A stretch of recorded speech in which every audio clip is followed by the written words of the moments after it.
জানো তো একটা জায়গা চোখে পড়লো যেটা না দেখলে মনটাই মানছিল না। হেই গাইস, আমি অন্তরা। তোমাদের মনে আছে কিছুদিন আগে আমি ব্যাঙ্গালোরে গেছিলাম, আর ব্যাঙ্গালোরে যে হোটেলে আমরা স্টে করেছিলাম সেই হোটেলের পাশেই এমন একটা জায়গা ছিল যেখানে আমাকে যেতেই হতো। মানে এই জায়গাটা আমি হোটেলে যখন ছাদে গেছিলাম সেখান থেকে আমি দেখতে পাই যে একদম পাশেই মন্দিরটা, আর আমি বিকেলবেলা ভাইকে নিয়ে চলে গেছিলাম।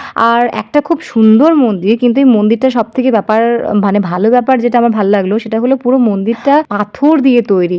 শুধু দেওয়াল বা স্তম্ভ নয়, মন্দিরের ভেতরের দেব মূর্তিগুলো একদম পাথর খোদাই শিল্প, যেটা আমরা ছোটবেলায় জিওগ্রাফির হিস্ট্রিতে পড়েছিলাম। একটা বড় পাথরের মধ্যে এত সুন্দর করে ঠাকুরের রূপ ফুটিয়ে তোলা হয়েছে, দাঁড়িয়ে থাকলে বারবার মনে হচ্ছিল যে এই কাজটা করতে কতটা ধৈর্য, কতটা সময় আর কতটা নিখুঁত হাতের দরকার হয়েছিল, তাই না? আর একটা জিনিস আমি খুব বিশ্বাস করি, সেটা হলো যে কোনো জায়গায় গেলেই, সেটা মন্দির হোক, মসজিদ হোক বা চার্চ, যে কোনো ধর্মীয় স্থানে পা রাখলেই মনটা যেন আপনাতেই শান্ত হয়ে যায়, তাই না? ধর্ম আলাদা হতে পারে কিন্তু শান্তিটা কিন্তু সবার জন্যই এক, তাই তো? আর প্রতিটা মূর্তি, প্রতিটা নকশার মধ্যে একটা যেন শান্ত ভাব আছে, কোনো অতিরিক্ত রং নেই, সাজ নেই, মানে একদম সিম্পল সাদামাটা একটা জায়গা, তবুও যেন চোখটা সরানোই যাচ্ছে না।